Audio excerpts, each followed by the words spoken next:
All right, so Wednesday, May 20th, we will get going here. So Chinese, Filipino, Thai, Indonesian, French and Dog Brothers, Japanese. All right, let's get big arm circles going to the front. Backwards.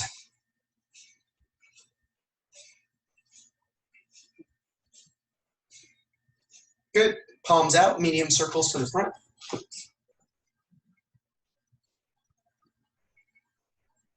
Change directions. All right, palms down, small circles to the front. Change directions.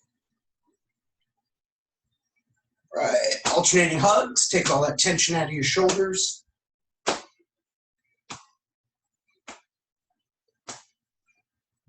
Very nice. Put your feet together, hands on your knees, knee rotations one direction.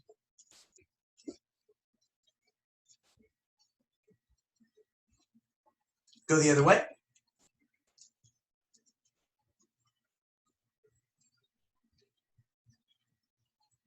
Good. Open up your feet about shoulder width apart, hip rotations one direction.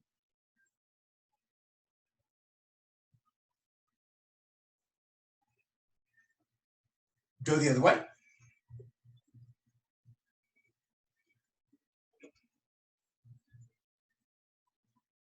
All right, very good. Let's look left and look right.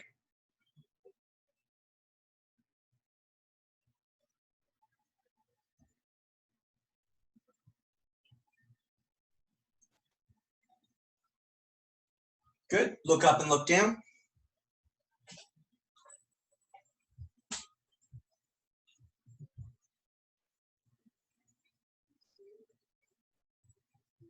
Good. Alternate trying to touch your temples to your shoulders.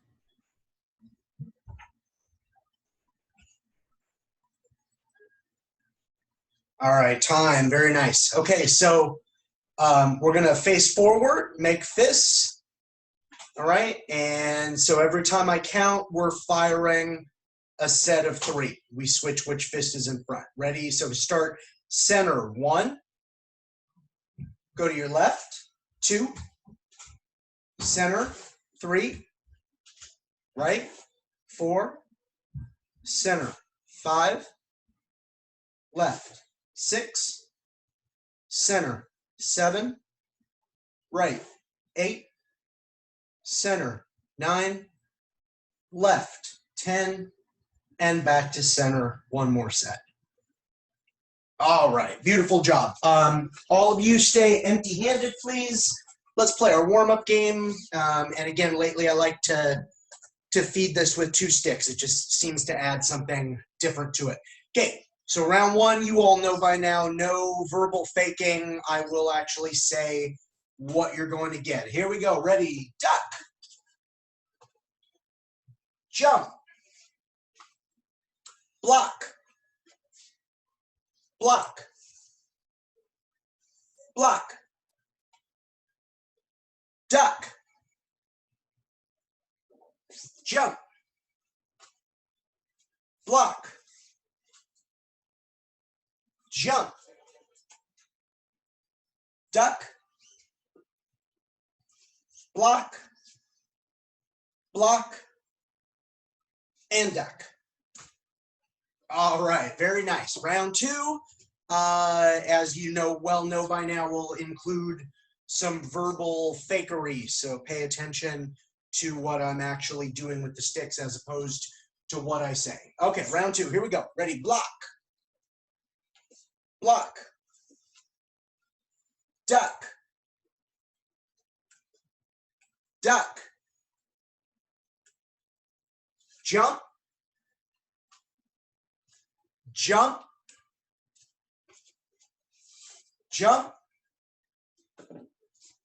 Jump. Duck. Block. Duck. Duck. And duck. Nice job. All right, round 3. We'll just do the same thing. We'll just go a little bit faster. And obviously I'm trying to allow with the lag on Zoom, and sometimes different people obviously have a longer and a shorter lag, but we all know the game well enough by now to make something out of it. All right, so round 3, ready. Here we go, and duck. Duck. Duck. Jump. Jump. Duck. Jump. Duck.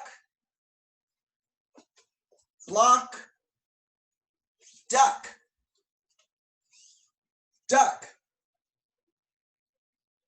Duck. Block. And jump. Nice job. All right, really excellent.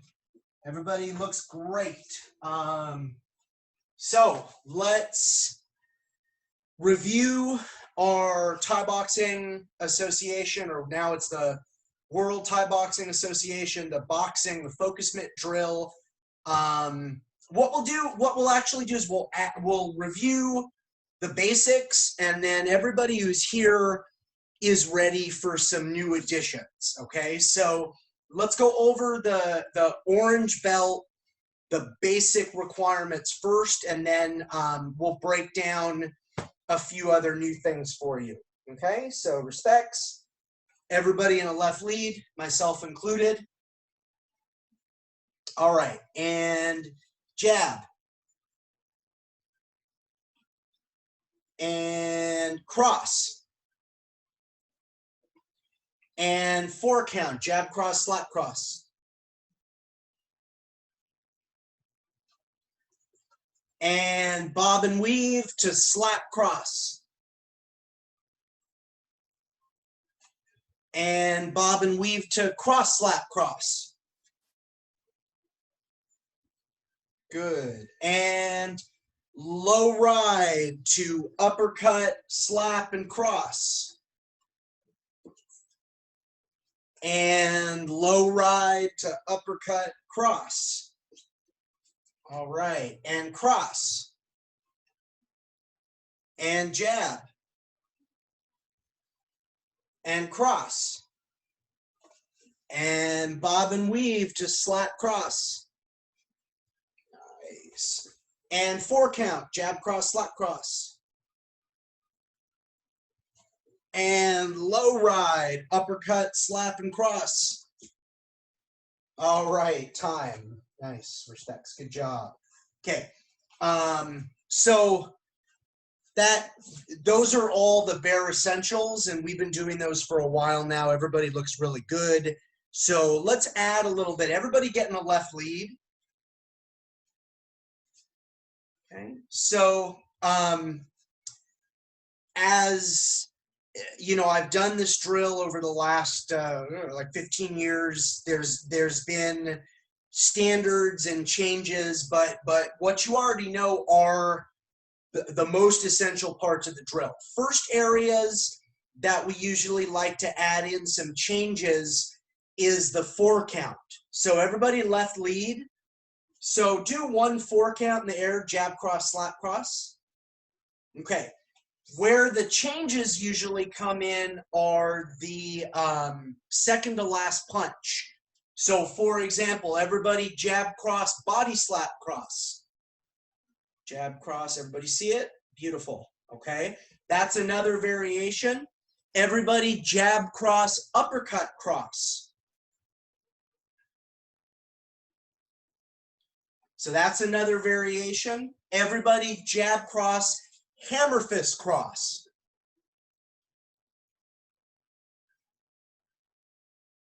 Good, that's another variation. So that's usually where we start with some of the changes is in the 4 count with that second to last punch, that third punch. That was really good.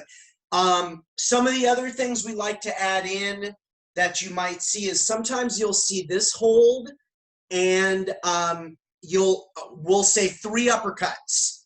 Okay, so everybody just throw 3 uppercuts. Okay, and you know, just a quick reminder as I'm looking at you, your left uppercut would be landing here. Your right uppercut would be landing here. Good. That way you're crisscrossing a little bit. Good. So you might see that, and then sometimes your feeder, especially when it's one-on-one, your feeder visually tracks where you started, so they'll call it for you. Or sometimes it'll look like this. Okay, 3 uppercuts. Good. Okay. And 3 other uppercuts start on the other side. So you have that. Okay, good. So that's very common. And I mean, obviously if it were one-on-one, I could visually track like where you started, and then usually I can mentally keep track of it and call it for you. You know, if you started with the right, then I'll say, okay, start on the left. But that's another way. And sometimes when you're tired, even if you are face-to-face, if you're the holder, that's a good way to do it. The first time you say 3 uppercuts, and then the second time, okay, 3 other uppercuts and start on the other side. And okay, so those are some variations that you might see. So we're going to work a bit on our Thai boxing today and some of our other Thai boxing tools that we start introducing at the orange belt level. Okay, so I'm going to move this down a little bit. The kick stance is going to be, we're going to be full front, so you can see this is my sternum right here. Like if I had a target in the center of my chest, this area is my sternum. When we're doing the kick stance, the sternum is really facing out at our opponent. So it's like we're full front, okay? I want to be left lead, and all I want to do is have my rear heel, this is my right heel, up off the floor, okay? So that's what's going on with the lower body. The hands, you want your elbows down. You don't want to flare your elbows, because if you flare your elbows, you're wasting energy to make yourself more vulnerable. So it doesn't make any sense. Now, in the World Thai Boxing Association, the left hand is in front of the right hand. For many, many, many years, the hands were even when we did the kick stance, but now I like to do it the way that I try to, because Master Chai, the head of the WTBA, he does change things up every now and then. So I try to keep up with his changes for the most part. So left hand is slightly in front of the right hand, okay? The visualization, I know I don't teach offensive blade in the KidPersist program. The visualization he gives us sometimes is if you're holding 2 daggers in Pakal, point down, that the blades would be facing out. So if that visualization helps you, good, okay? So this is the kick stance. And honestly, everybody, this is a term I made up. I call this static kick stance, meaning we're not moving right now, okay? And later you'll learn the mobile kick stance, but for now we got to start with the static. Fists should be up at about eye level, right? Just slightly, maybe above, right above eye level is good. Too far below is bad. At or just slightly above eye level is good. All right, so we're gonna learn 3 elbows. 2 of the elbows we're gonna learn on one side, and the last elbow we're gonna learn on both sides. So everybody take your right hand and do what I'm doing right now and cover. This is the current cover in the WTBA. Your left elbow, turn it horizontal.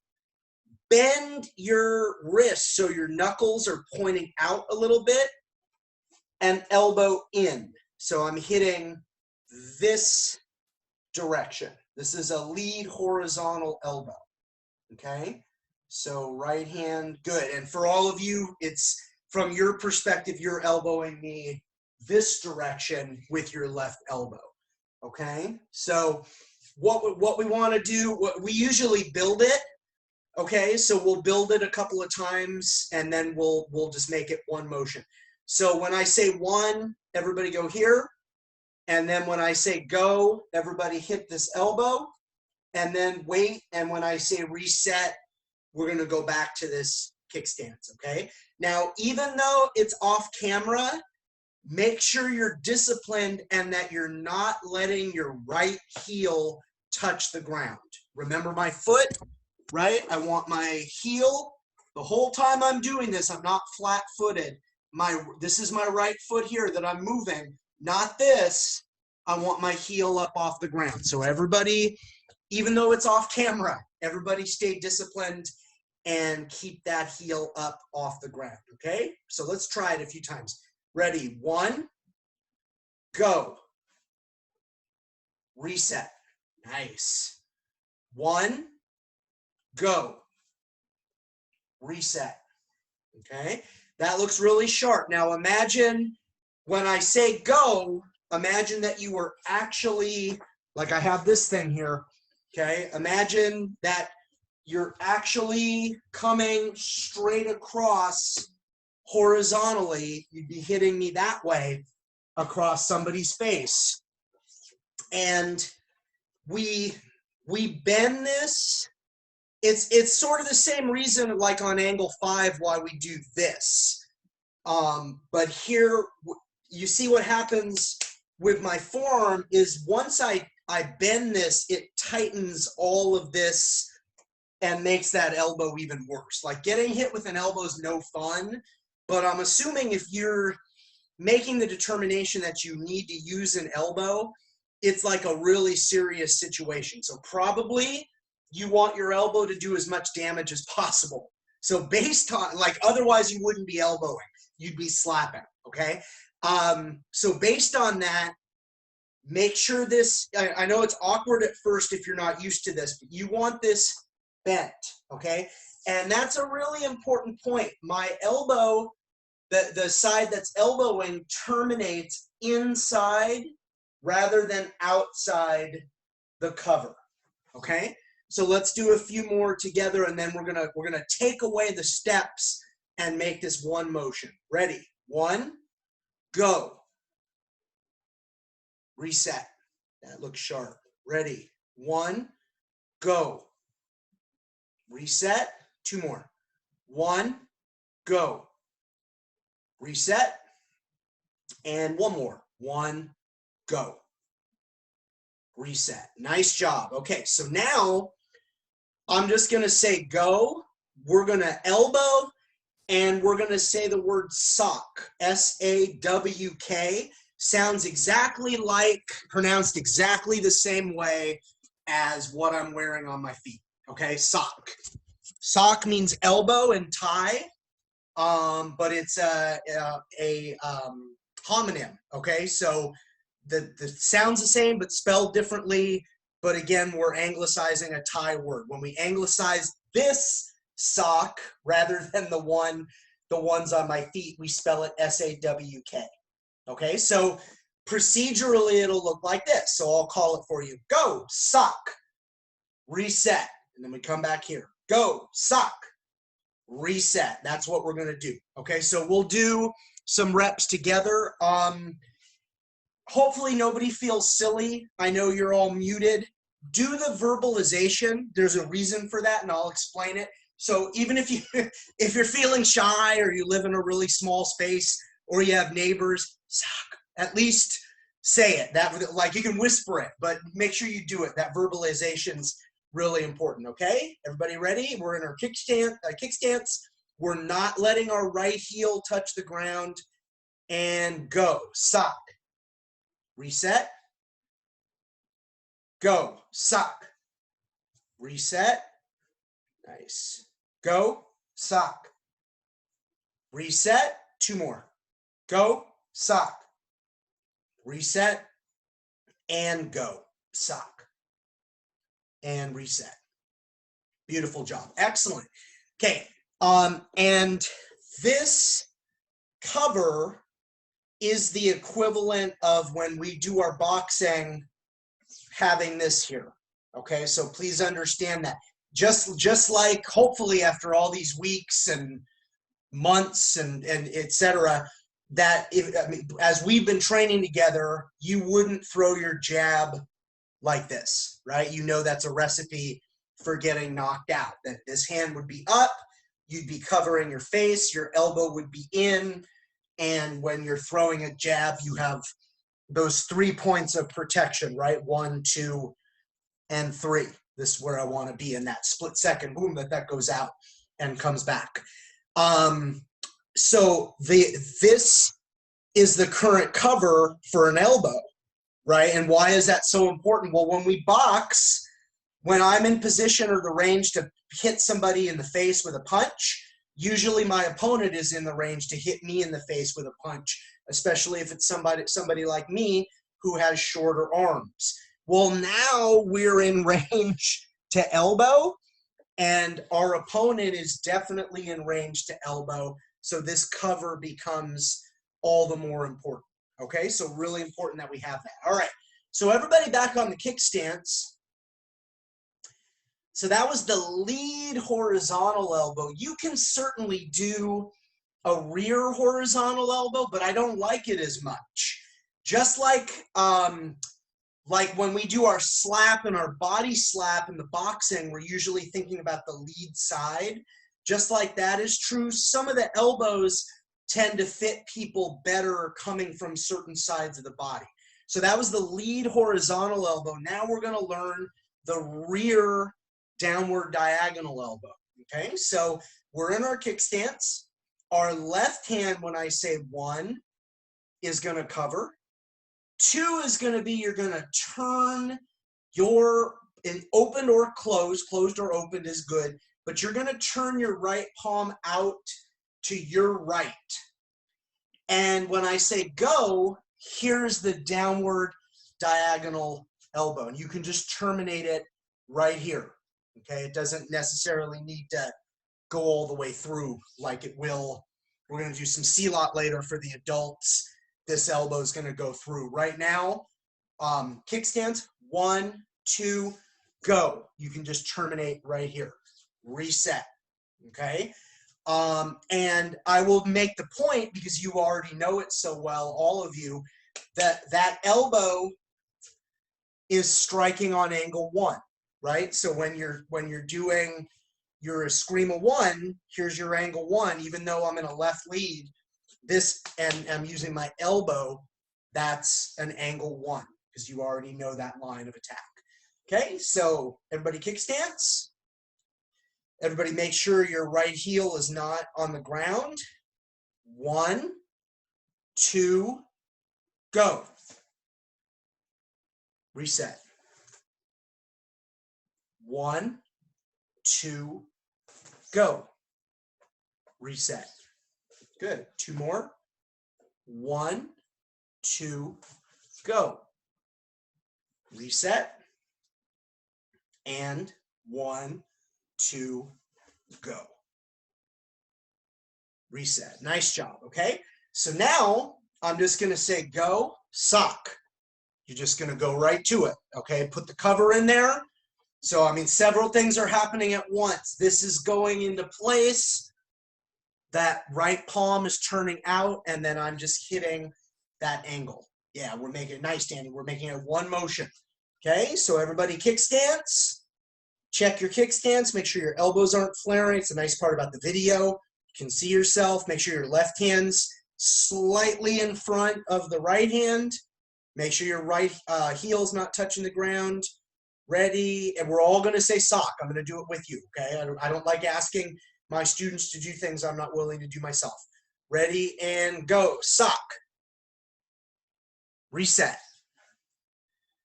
Go. Sock. Reset. Go. Sock. Reset. One last one. Ready, go. Sock. Reset. Okay? And if you're feeling any kind of body awareness based on prior training. I mean, if you've done Thai boxing, awesome. But what I want you to recognize, the mechanics that you're developing with this lead horizontal are very similar to what you were doing with your lead slap. And then these body mechanics are very similar to what you were doing for your cross. All right. And then all of that rotation is very similar to what we've been doing with our Dog Brothers power shots. Almost like all these arts are related or something.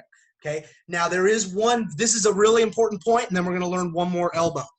In Thai boxing, when I slap, or the slap with a closed fist would be the hook, right? But they're the same in the kids program. In the KidPersist program, we do it like this. In the adult program, we would hit with our knuckles, but it's the same punch, okay?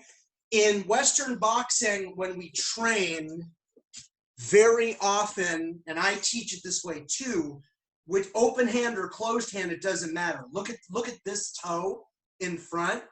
Very often I'll teach it, and we definitely do that in Dog Brothers, where we come up on that lead toe. In Thai boxing, we don't rotate that far. Sorry, so meaning just there.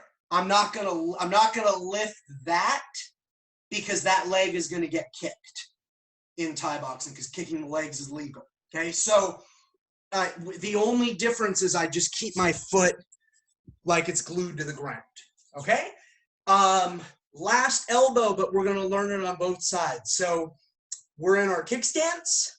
That was our rear. So let's use our lead. Okay. Everybody, when I say 1, right hand covers. When I say 2, rising diagonal elbow up this way. So for all of you, from your perspective, the elbow's starting down here and going up here.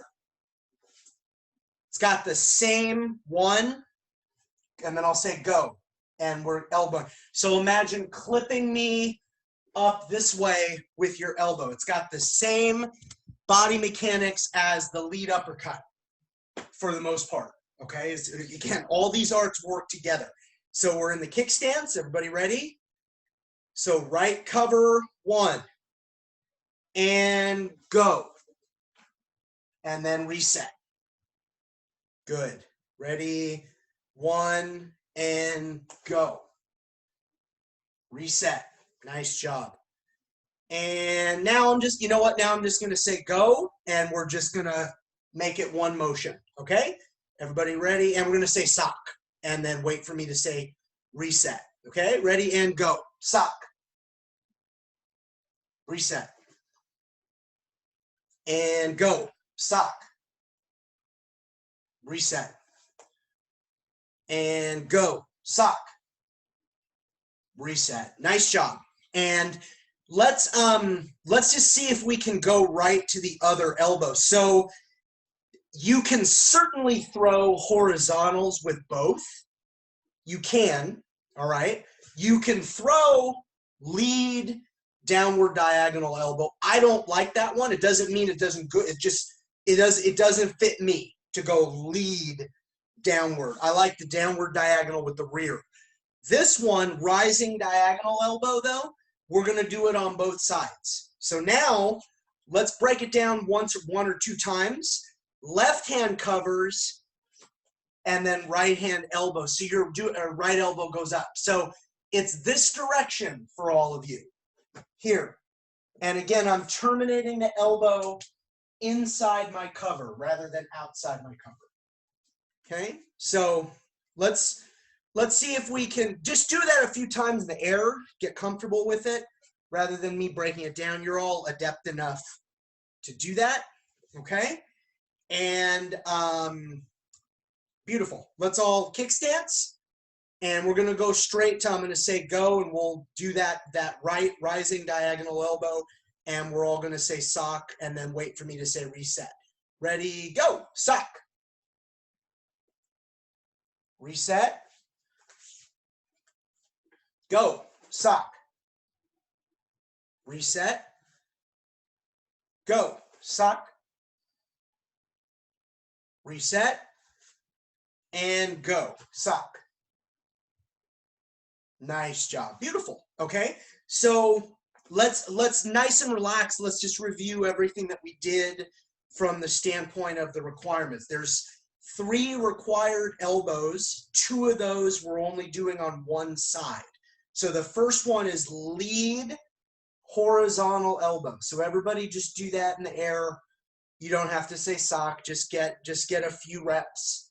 Make sure you go back to kick stance, because you would be fighting, right? It would be in the flow of a fight that you would execute this. So for learning purposes, let's go kick stance, hit, and then reset. So you have your lead horizontal elbow. So for all of you, it's that. It should be straight, like a lateral line, that direction from your perspective, okay? So that's your lead horizontal. Once again, you can do a rear horizontal, but I don't require it. Because for the rear elbow, I like that downward diagonal, rear downward diagonal, right? So you're in your kick stance. There's your rear downward diagonal elbow. That's the second required elbow. This is in the the Thai boxing subsection of the second level of my curriculum. The second of 3 required elbows. But again, this is only required on the right side. During your own study and practice, you can certainly play with lead downward diagonal elbow. And if you like it, awesome. It just doesn't really fit me. So lead horizontal, rear downward diagonal. Okay. And then required on both sides, this is my lead rising diagonal elbow. This is my rear rising diagonal elbow. So that's the third of 3 required elbows, and we do that one on both sides. So just play with those for one quick second. Lead horizontal, rear downward diagonal, rising diagonal on both sides. Just play with those freelance for just a moment on your own. Always return to kick stance in between elbows. Keep your eyes pointed towards the camera at all times, because your imaginary opponent's in front of you. You don't want to throw an elbow and end up looking behind you. Okay, really nice. Beautiful job. Okay. Let's do these in the air. And these are our 6. This is in the Jeet Kune Do subsection of level 1, yellow belt, and level 2, orange belt. So everybody's in a left lead. This is a roundhouse kick sandwich series. Very simple. We've all done it together before. We're going to do 3 for the first level and 3 for the second level, and we're all going to do them. So they start and stop with a kick. Remember, you can lean back and fire that kick, or pendulum, right? So that, let me kind of spotlight that. If you pendulum, the rear leg slides in and loads that lead leg. That's my preference. Again, I'll always tell you what my preferences are. They don't have to be yours, because I'm going to give you tons of options. That's the goal of all this, is for you to find what fits you the best. Okay, so number 1 is lead roundhouse kick, cross, slap, cross, lead roundhouse kick. Ready, go.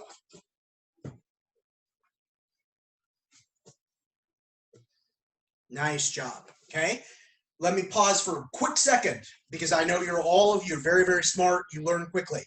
Number 1, number 2, and number 3 as a curricular offering go well together, because there's only a 1-punch difference. Number 1 is cross, slap, cross. Number 2 is cross, body slap, cross. Number 3 is cross, lead uppercut, cross. Other than that, they're identical to one another. So they go very well together. Children and adults, people of all ages, seem to be able to learn them. Okay, so left lead, number 2, cross, body slap, cross in between the kicks, and go. Okay, very nice. Cross, uppercut, cross in between the kicks is number 3. Give it a try.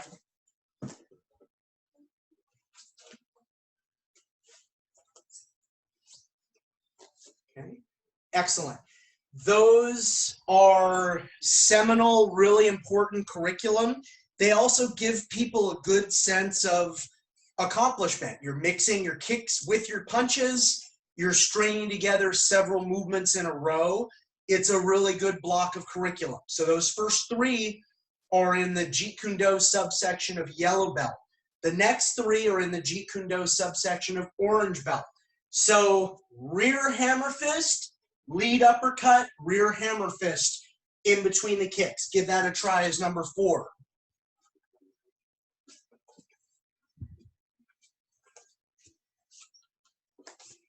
Good. Cross, body slap, head slap with the same hand, cross in between the kicks is going to be our number 5. Give that a try when you can. Kick, cross, body slap, head slap, cross, kick. Good. And finally, cross, uppercut, uppercut, slap, cross in between the kicks. As long as you don't fall off the mats in your living room, into your keyboard. Try to avoid that. Okay? Cross, uppercut, uppercut, slap, cross. Ready, go.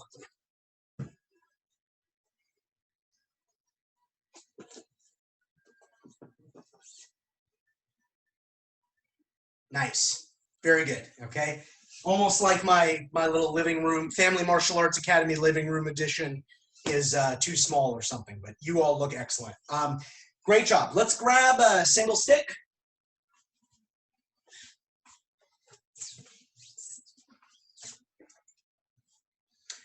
I'm only going to do this one time because I know how excellent everybody is. Stick is in the right hand, getting a right lead, okay? And we're just going to run our 12 angles of a scream of one time all together. So wait for my count, please. 1, 2, 3, 4, 5. Make sure your palm up. It's got to be bent. 6, 7, 8, 9, 10, 11, and 12. And then make sure you're ending on your left shoulder. Okay, so it's very important if you're right-handed. If you're going left-handed, you want to end on the right shoulder. Okay, once again, because if I end on the dominant side shoulder, if I'm right-handed and I end on my right shoulder, look how overexposed I am. If I'm left-handed and I end on my left shoulder, look how overexposed I am. Versus here, I mean, granted, this is not like a stick-proof vest or anything, but this is better than being here, unless you're faking in some way. But don't worry about that right now. Okay, so that looked really nice. So everybody go to your backhand position. We're just going to do one set of this. I know you know this. I've seen you all do this many, many, many times. So just backhand Wa-Tick and bring it back by angle 1. Just backhand it. Backhand and then make the X off of my angle 2. Backhand my angle 3 and then make a redondo, at least one redondo, backhand redondo. Good. Backhand my hand, make the X to the redondo off my angle 4.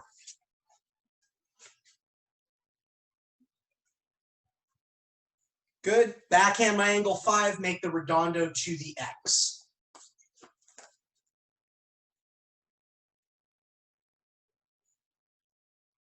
Okay, beautiful job. That's the 12 angles of a scream of 1, and then those variations for the backhand series. That's all the Inosanto Lacosta single stick material for yellow belt. So that looks sharp. Let's put this now on a right shoulder. Let's be careful that we're not going to hit anybody around us or anything near us. Just make sure we have enough room. Okay. I don't know about all of you. I'm feeling pretty cooped up. I've been feeling that way for a while. So breaking like a really important lamp or something in my household isn't going to make anything better. So you just saw me.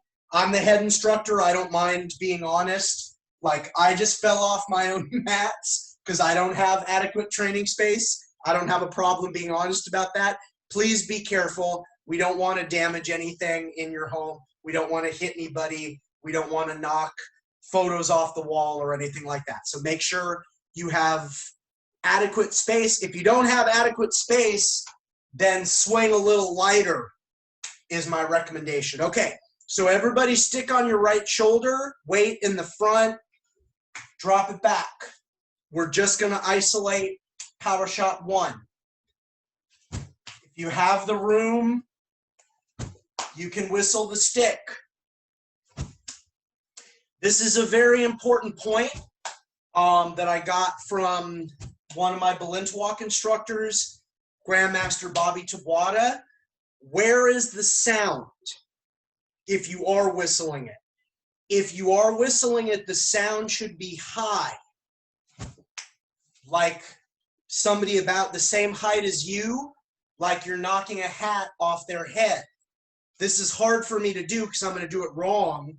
If the sound, it was that time the sound was down here. Well, I don't know who, unless I'm like fighting a child, that doesn't seem very fair. I don't know why I want to put the power down there. So pay attention where, if you are whistling it, where is the sound? You want the sound to be where you want the power. Very important, okay?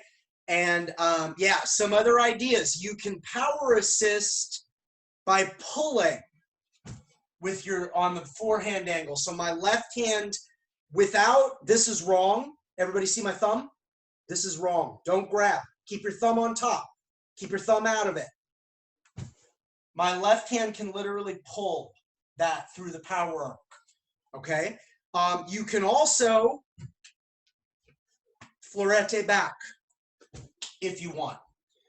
The only other thing that I see every now and then, just be aware of this. I'm going to do it wrong again. Ready? Watch me. I'm sure you'll see what's wrong. Ready? Here I go. Okay? If my imaginary opponent's over here, I don't know what good pulling my vision over to this side is going to do, unless it's like multiple opponents. But don't train it that way. Train it like you're fighting one person who's in front of you. Okay, so that's power shot 1. Now put the stick on your left shoulder. Put your left hand, your live hand inside. Put most of your weight on your rear foot, very light on the lead foot. Drop your weight to the front. Once again, pay attention. Where are you putting the sound? Wherever you're putting the sound is wherever the power is. If the sound is too low, it's not doing you any good. You can now power assist by pushing. I literally just push. This is my preference. Doesn't mean it's better.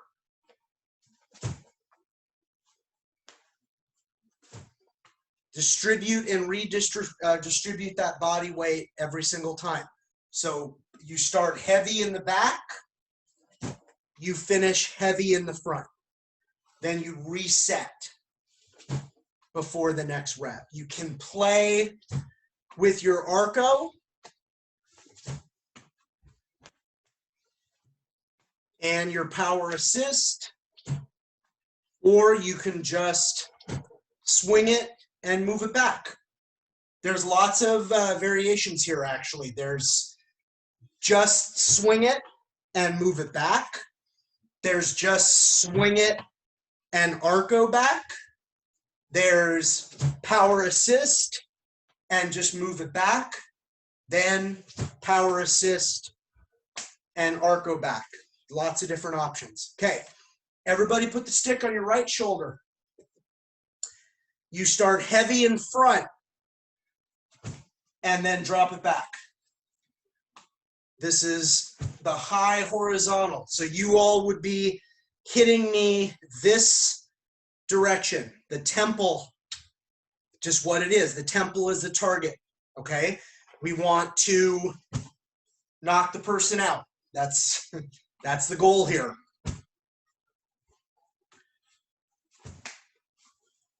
Okay, you can power assist again by pulling. You can swing it back, or you can arco back. Let me see everybody, just get a few reps in.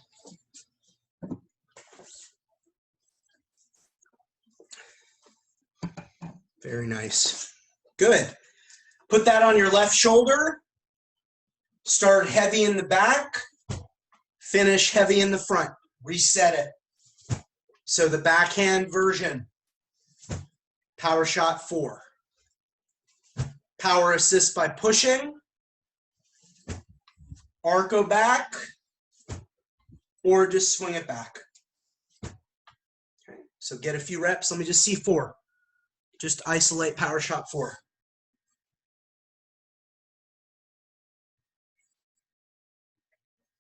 Good, okay. Let's do a few full sets together. Everybody start heavy in the front.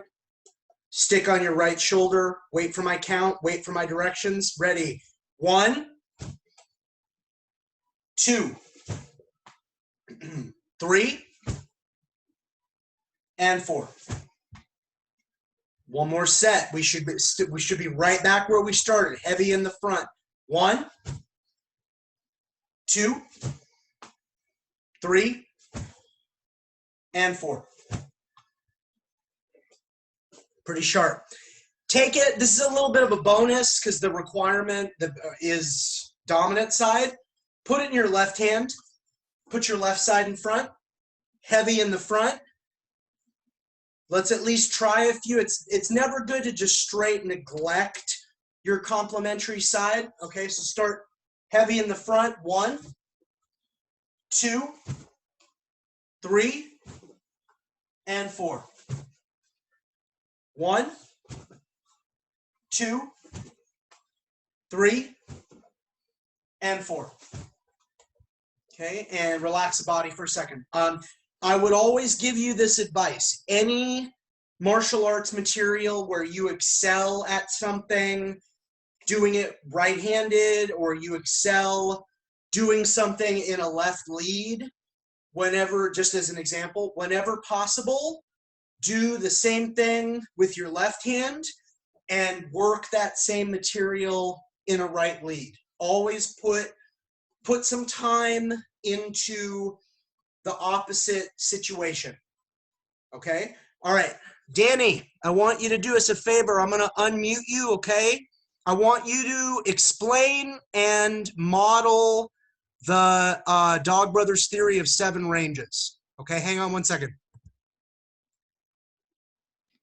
There we go. Okay, you're unmuted. Go over it. Snake range is where no weapon contact can be made. Can you, I'm sorry to interrupt you. Can you kind of do your best to show us? Yeah. Like relate to camera as your opponent and kind of demo each range as you describe it. Keep going. Sorry to interrupt. Go ahead. So snake range, then what's next? Then bubble range, where weapon contact can be made. Good. Then largo range, where you can hit your opponents on their arms. Good. And you might get the arm, but largo, we're usually thinking about the hand specific. But sometimes you're correct. You can get maybe the forearm. But whenever we really think about largo, we're thinking about destroying that hand. But that's good. Continue. What's after largo? Medio is where you could do hand checks. Excellent. Show is where you could use the puño. Nice. Stand-up grappling is where you could like punch the opponent. And ground grappling is like fighting on the ground with or without the stick. Very good. Okay. Danny, do me a favor, okay? Put your stick down for a second. Just put it down next to you. Okay. Your yellow belt. Take off your yellow belt.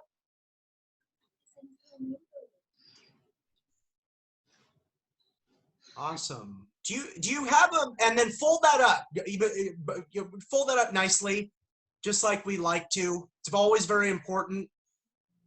I get on my daughter all the time when she leaves her belt in a corner on the floor. That's one of my pet peeves. That's not a real good thing to do. We always want to respect our belts no matter what we achieve, because they were an important part of the journey along the way. So we always show reverence for our belts. Good. Do you have somewhere you can set that down? Yeah, great. There might be a member of your family that has something for you. Hopefully. Yeah. Oh, good. Okay, I was hoping. Oh, good. All right, very nice. Well, take a moment and tie that on, yeah? This is an official promotion, my friend. Very nice job. You've been training really hard. You were training really hard when we were face to face in the theater downstairs. But I mean, you've been really diligent, and our meetup yesterday was really so I could evaluate all of your understanding of all of the orange belt material. And my assessment as your instructor is you have well above the proficiency for that promotion. So this is a legitimate promotion. Just we're kind of making it through technology and through distance. But there you go. It's as legitimate as if you got your belt from me face to face in our regular class, because you deserve it and you've been working really hard. Okay, so that's fantastic. We're gonna do maybe 2 or 3 more minutes of class and then we're gonna bow it out. So Danny, I'm gonna mute you again real quickly, okay? Let's everybody pick up our single stick. All right, everybody right lead. And I want to remind you of tools to start developing your snaky stick. So you have the clock. When I'm right-handed, this is counterclockwise. You can play with clockwise, but it feels bizarre to me. Okay? If you're left-handed, it's clockwise. At least the way we teach it in Dog Brothers to get people started. Okay? So here's your clock. Again, what I like about the clock, it defines sort of an imaginary barrier in space where the vibe is kind of like, if you want to come hit me, you got to get past this imaginary barrier that I'm defining, okay? Then you have your arcos, right? Or your floretes, or the tail. So Dog Brothers, we call this the tail, like the dog's tail. Dosi Paris, the most practiced FMA system in the world, at least according to statistics, they call this arco. In Asanto La Costa, we call this florete. The same exact movement, 3 different names in 3 different systems. Who's right? Well, they all are, depending on what system you're in, okay? Do you have to memorize all 3 names? No, but I like to teach it. That way, if you're ever training later in the future with other instructors in other systems, well, maybe you've heard these terms before. Because that's kind of what's always been modeled for me by Guru Inasanto. He just teaches us, here's this system, and they call it this, so that's kind of how I like to do things, okay? And then lastly, I don't remember the last time we looked at this, Pakiti Tercia Sagita number 1. As the stick goes up, my hand goes down. I know it has a very like snake charmer kind of a vibe, but that's it. And as I'm looking at myself on camera, usually these days I kind of default to like the clock with my stick, and then sort of a like Pakiti Tercia Sagita number 1 kind of a movement with my live hand. Sometimes this will be a little bit more circular, but this is the way they introduce it, so that you're learning both of those timings, right? Stick comes up, hand goes down, stick goes down, hand goes up, kind of this sort of a thing, okay? And as I just explained, the nice part, you're free to mix and match and kind of break things up, you know.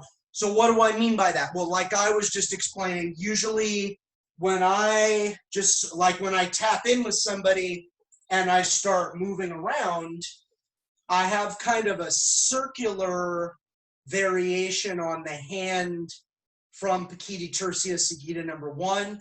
My stick kind of always defaults to a clock. At least that's usually for me like the first 5 to 10 seconds of any fight.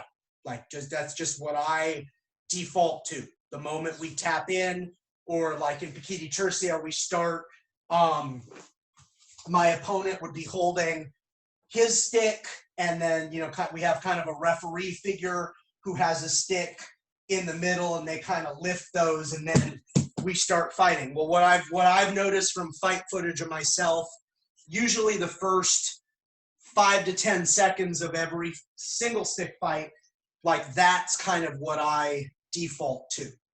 Okay, so these are all tools for you to figure out what you like.